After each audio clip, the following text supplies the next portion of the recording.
दोस्तों आपका हमारे YouTube channel share market tips में स्वागत है। तो आज की अपनी इस वीडियो में हम डेडिकेटेड फ्रेट कॉरिडोर जो कि ईस्टर्न डेडिकेटेड फ्रेट कॉरिडोर और western dedicated freight corridor Bharat सरकार द्वारा बनाए जा रहे हैं, उन पर दिसंबर 2020 तक कितना काम पूरा हुआ है। तो दोस्तों आपको डेडिकेटेड फ्रेट कॉरिडोर्स के काम की प्रोग्रेस के बारे में बताएं उससे पहले हम आपके इसके एक दो फीचर बता देते हैं जिनको सुनकर आपको बड़ा अच्छा लगेगा। तो फ्रेंड्स ये वर्ल्ड की ऐसी पहली ट्रेन्स होगी, ऐसी पहली फ्रेट ट्रेन होगी जो कि डबल डेकर होगी और इलेक्ट्रिसिटी से चलेगी, इलेक्ट्रिकल इंजन से चलेगी।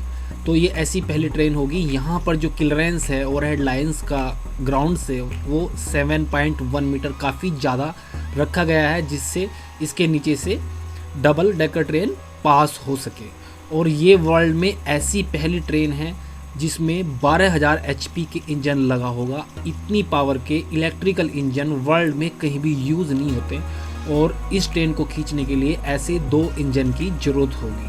तो ठीक है फ्रेंड, ये थोड़ा हमने आपको इसके बारे में बताया, तो अब इसके वर्क प्रोग्रेस के बारे में जान लेते हैं।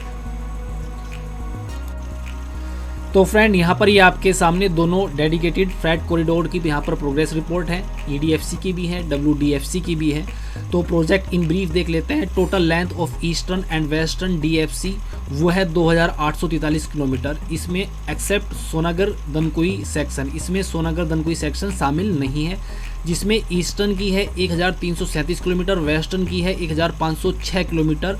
और इसकी एस्टिमेटेड कॉस्ट की बात कर ले जो कि लैंड को शामिल करते हैं वो 95,238 करोड़ रुपए है। और इसका कंप्लीशन का टारगेट है जून 2022। और कॉम्युलेटिव कैपेक्स अब तक जो इस पे रहा है वो रहा है 67,971 करोड़ रुपए। फाइनेंशियल प्रोग्रेस वर्क की रही है 62%।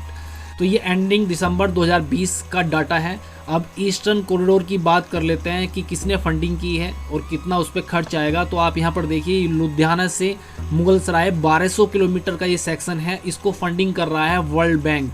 और वो फंड कितना दे रहा है, $1.775 बिलियन। और मुगल सराय से सोनागर की जो सेक्शन है 137 किलोमीटर का, इसको इंडियन रेलवे फंडिंग कर रही है और वो फंड है 3,679 करोड़ रुपए। और यदि दनकोई सोनागर की बात करें तो वो 538 किलोमीटर का होगा और ये थ्रू PPP मॉडल से एग्जीक्यूट होगा। और वेस्टर्न कॉरिडोर की बात कर ले जो कि दादरी से जवाहरलाल नेहरू पोर्ट तक एक पूरा सेक्शन है, वो है 1506 किलोमीटर का और इसको जिका फंडिंग कर रहा है। ये जापान इंटरनेशनल कोऑपरेशन एजेंसी है और यहाँ पर ये फंडिंग कर रहा है 38,722 करोड़ रुपए की। तो ये इसकी एक इंट्रोडक्शन हुआ प्रोजेक्ट का। तो इसकी अब हाइलाइट्स देख लेते हैं, हाइलाइट्स में कि क्या क्या काम हो गया है।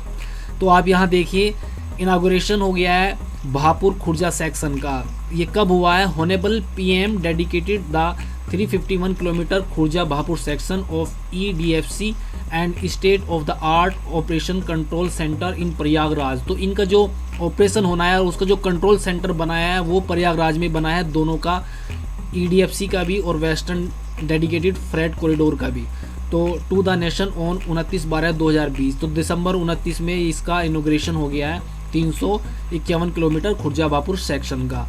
तो आगे देख लेते हैं फ्रेंड, आगे अब क्या प्रोग्रेस रही है। फिर यहाँ पर इनॉग्रेशन किया है 7 जनवरी को भी, वो कहाँ पर किया है, honourable PM dedicated the 306 kilometre Rewari Madar section of WDFC to the nation on 7/1/2021।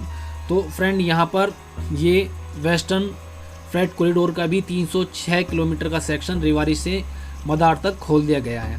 तो आगे देख लेते हैं प्रोग्रेस ऑफ मेजर आइटम, इन्होंने यहाँ पर दिखाया है। तो प्रोग्रेस ऑफ मेजर आइटम में आप देखिए ट्रैक लिंकिंग कितना हो गया ड्यूरिंग 2020-21 में। जो इन्होंने किया है वो 520 किलोमीटर किया है और जो कम्युलेटिव प्रोग्रेस है वो 3,100 किलोमीटर तक इन्होंने ट्रैक लिंकिंग कर दी है। और OHE ओवरहेड इलेक्ट्रिकल लाइन की बात करें, जो ओवरहेड लाइन इन्होंने बिछाई है वो 2020-21 में वो 570 किलोमीटर की बिछाई है और कम्युलेटिव प्रोग्रेस है वहाँ पर भी 2078 किलोमीटर की। अदर मेजर आइटम्स, तो इस वर्क के ये अदर मेजर आइटम्स हैं। तो यहाँ पर ब्रिज की बात कर लेते हैं। तो जो मेजर ब्रिज है वो इन्होंने 251 कंप्लीट किए हैं, जबकि कंप्लीट करने थे इन्हें 537। तो यहाँ पर जो काम हुआ है वो 47% हुआ है। और रेलवे अंडर ब्रिज RUBs है तो वो कंप्लीट किए हैं 966 और कंप्लीट करने थे 1582। तो यहाँ पर जो काम हुआ वो 61% रहा। और रेलवे ओवरब्रिज की बात करें तो इन्होंने 84 कंप्लीट किए हैं और कंप्लीट करने थे 302, और यहाँ पर काम काफ़ी कम है और ये 27% यहाँ पर काम हुआ है। तो इसके अदर्स प्रोग्रेस देख लेते हैं सेक्शन वाइज कि कितना इसका प्रोग्रेस रहा है। तो यहाँ पर ये स्क्रॉल करके नीचे ले आता हूँ मैं, तो ये प्रोग्रेस ऑफ लैंड एक्विजिशन, चलो ठीक है इसको छोड़ देते हैं। ये टारगेट प्रोग्रेस देख लेते हैं कि क्या टारगेट रखे हुए हैं काम की प्रोग्रेस की। तो आप यहाँ पर देखिए ये वेस्टर्न डेडिकेटेड फ्रेट कॉरिडोर के लिए टारगेट रखे हुए हैं रेवाड़ी प्लानपुर। तो ये सेक्शन है 306 किलोमीटर का रेवाड़ी से मदार तक, तो वो तो कमीशन हो गया है। और मदार से प्लानपुर ये 335 किलोमीटर का है, ये मार्च 2021 मीन्स ये अगले 2 महीने में पूरा हो जाएगा, कमीशन हो जाएगा। प्लानपुर से लेकर ये मकारपुरा तक 308 किलोमीटर का है, ये मार्च 2020 तक पूरा होगा। और ये जून 2022 तक ये सेक्शन 3 है, बाकी बचे हुए वो पूरे होंगे। और दादरी से रेवाड़ी तक 127 किलोमीटर का सेक्शन है, वो थोड़ा पहले मार्च 2022 तक पूरा हो जाएगा। और अभी जो इसकी फाइनेंशियल प्रोग्रेस है वो 61% है। तो ऐसे ही ईस्टर्न डेडिकेटेड फ्रेट कॉरिडोर की बात कर लेते हैं। तो ये भापुर खुर्जा से लेकर ये कमीशन हो गया है, ये 351 किलोमीटर का ये सेक्शन है। तो भापुर से DDU तक ये यहाँ पर भापुर से सुजातपुर से 180 किलोमीटर का दिसंबर 2021 तक पूरा हो जाएगा। और सुजातपुर से DDU तक 222 किलोमीटर का जून 2022 तक ही पूरा होगा। और DDU से सोनागढ़ की बात कर लेते हैं तो वो दिसंबर और मार्च 2021 तक पूरे होंगे। और खुर्जा दादरी वो 46 किलोमीटर का है जून 21 तक। और यहाँ पर ये नीचे फाइनल ये खुर्जा से पिलखनी 222 किलोमीटर का है, ये जून 2022 तक पूरा होगा। तो जून 2022 तक इसकी कंप्लीशन की डेट है फाइनल। तो तब तक उम्मीद करते हैं कि ये काम ज़रूर पूरा होगा, जैसे कि मोदी गवर्नमेंट इंफ्रास्ट्रक्चर काम के ऊपर काफ़ी जोर दे रही है, काम की प्रोग्रेस को टाइम टू टाइम रिव्यू करती रहती है। तो उस हिसाब से लगता है कि ये काम जून 2022 तक ज़रूर पूरा हो जाएगा और ये भारत के इंफ्रास्ट्रक्चर के क्षेत्र में एक मील का पत्थर साबित होगा। तो दोस्तों हमारी वीडियो आपको पसंद आई हो तो लाइक करें, ज़्यादा से ज़्यादा शेयर करें। धन्यवाद दोस्तों।